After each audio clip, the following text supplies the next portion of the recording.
Hello everyone, Astral here, and welcome to the very first episode of Gemini Reads. For those of you who do not know, I created this channel with my twin sister, Medic.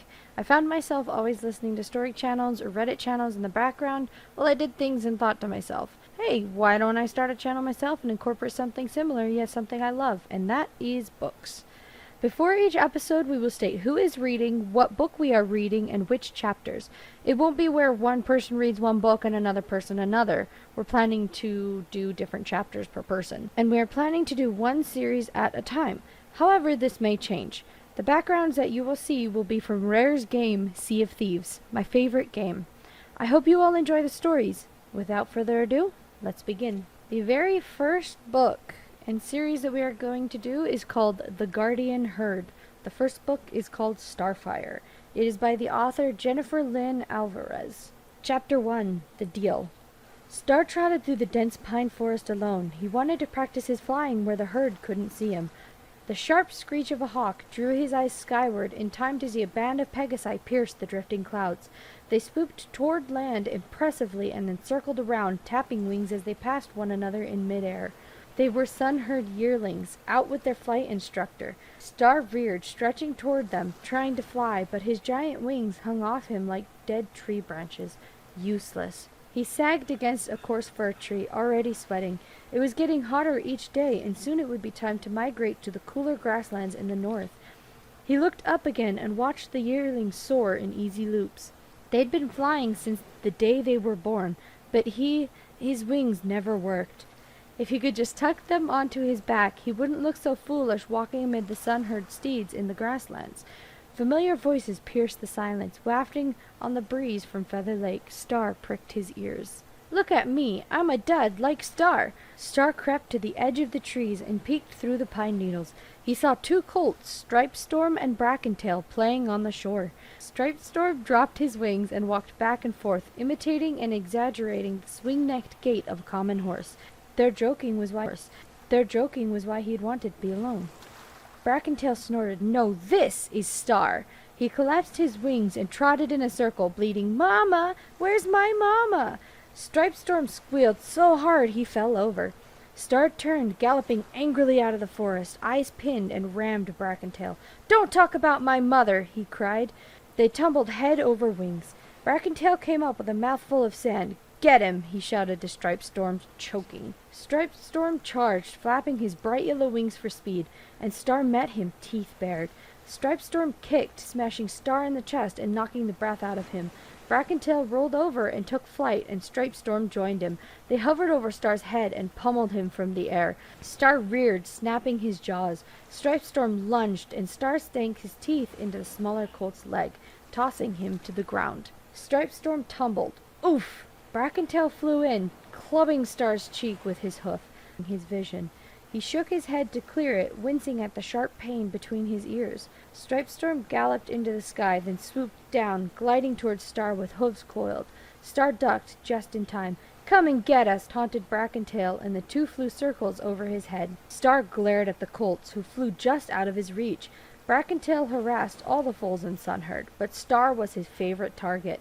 Maybe because Star had no mother to protect him, or maybe because Star was a dud, a Pegasus who couldn't fly. Star dodged their hooves as they took turns kicking him. The sharp edge of Brackentail's hoof sliced Star's shoulder, causing bright red blood to run down his front legs. "Back off," said Star. "Back off," they repeated, adding a mocking whine to their tone.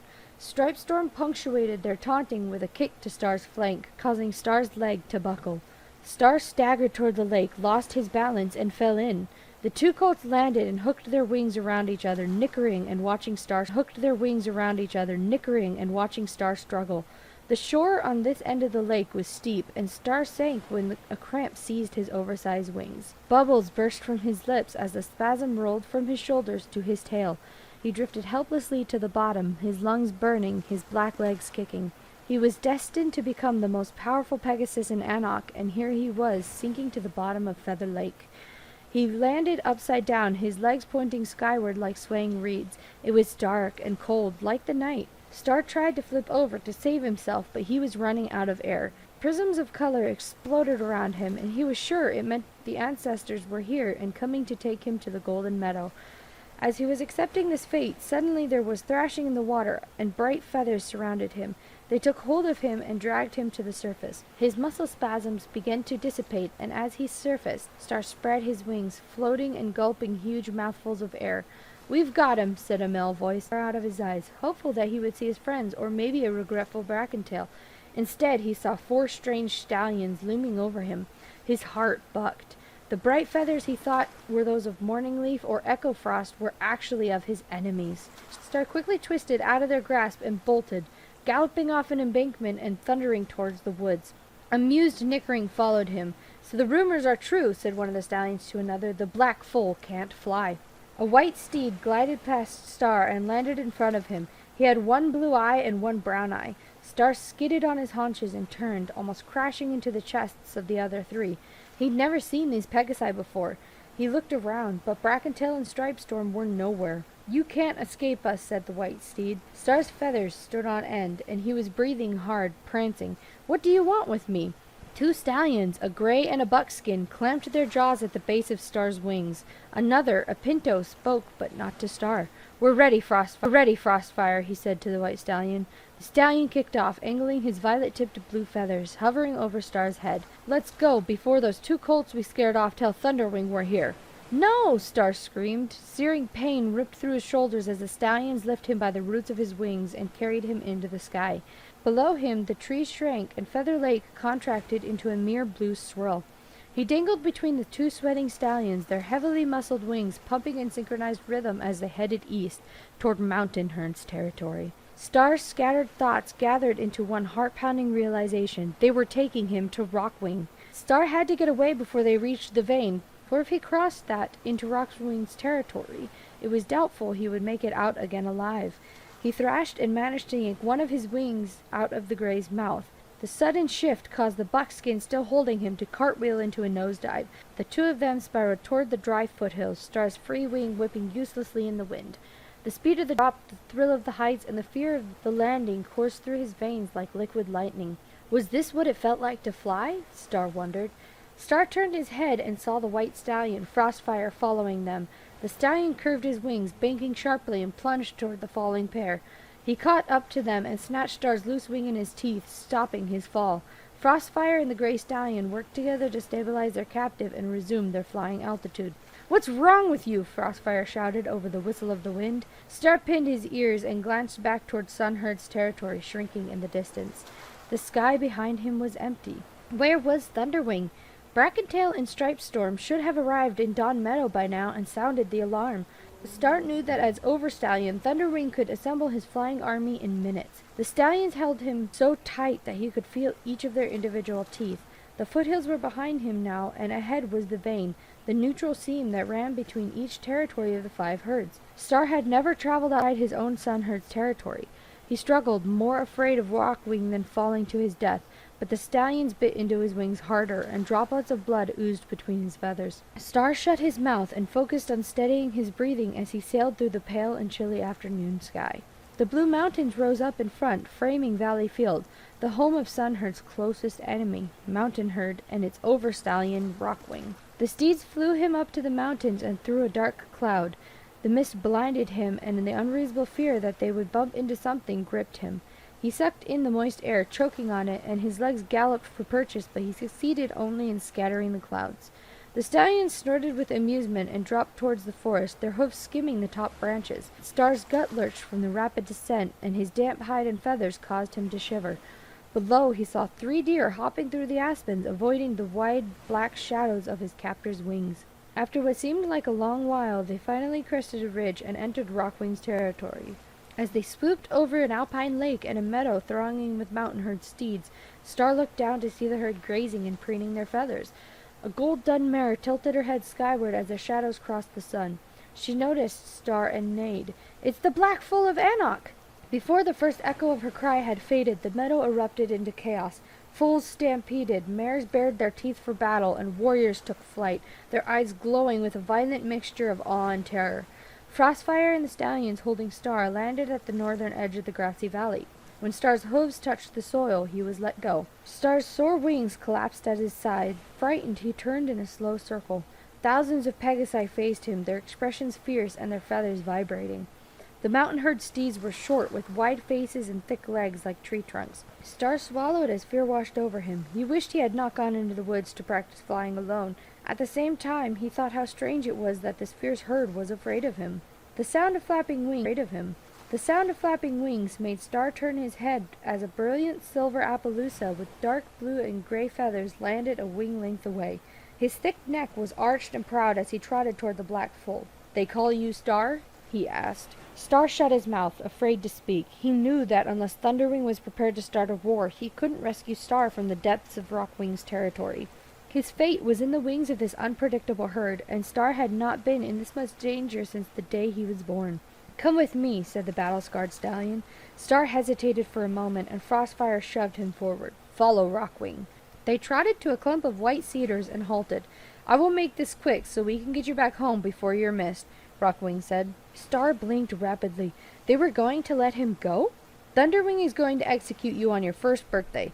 Star said nothing, hoping they hadn't dragged him here just to tell him that. Rockwing narrowed his eyes. "But you already know that, don't you?" The patch of clouds drifted, allowing the sun to close his eyes and let the rays warm him. "Yes," he said simply. He knew he was scheduled to die this winter, but he was still relieved to know he wasn't going to die today. "I'm offering you a deal that will save your life," Rockwing said. Star opened his eyes. "What?" Rockwing continued. "The Overstallions of Anarch are afraid of you. I'm not."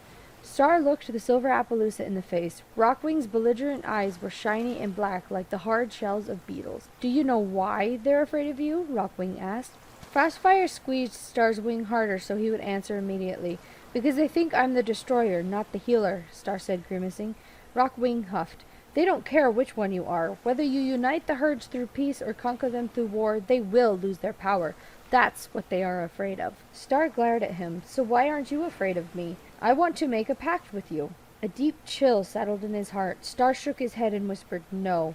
Frostfire shoved his wing back so hard his legs buckled and he saw stars. "Let him go," said Rockwing. Frostfire let go, and Star fell, then staggered to his hooves. "If you join me, I will protect you from the Overstallions of Anarch," said Rockwing. "I will make sure you receive your power from the star, and then we'll unite the herds into one and rule them side by side as dual Overstallions. Everybody wins, no one gets hurt."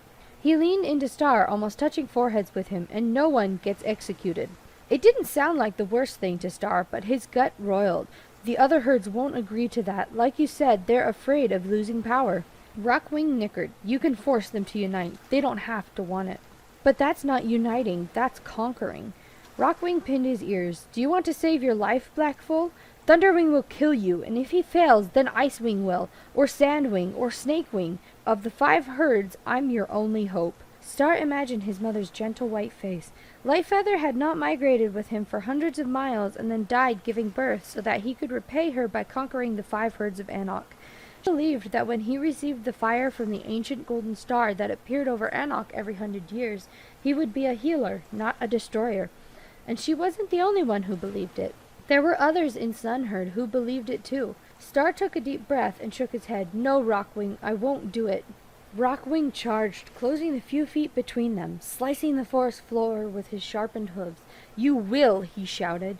Star crouched, ears flat, tail tucked, bearing the wrath of the Overstallion, which washed over him like a hot breeze and yet caused his legs to tremble. They stared at each other for a long time, but Star didn't back down. Rockwing lashed his tail. "Your herd won't protect you, Star. Come to me when you change your mind. I'll be waiting." He nodded at Frostfire. "Take him away." Frostfire pushed Star, then led him out of the shade of the trees. The Grey and Pinto joined them, and they swept Star up and out of Mountain Herd's territory. They flew low this time, darting between the oaks in the open plains, and then they dropped Star in Feather Lake and flew away. As we come to the end of the story, I want to thank you guys for joining me. This is the end of Chapter 1, and Chapter 2 will come in the next video. We will be keeping it probably, around 15 minutes-ish for each video. We'll see, if people want longer videos, we can do them longer, but it was quite a long time. I recorded about 2 chapters, and it turned out to be around 35 minutes. So if you guys want that long a video, just let me know, and we can do them longer. I hope you guys enjoyed, and I will see you next time.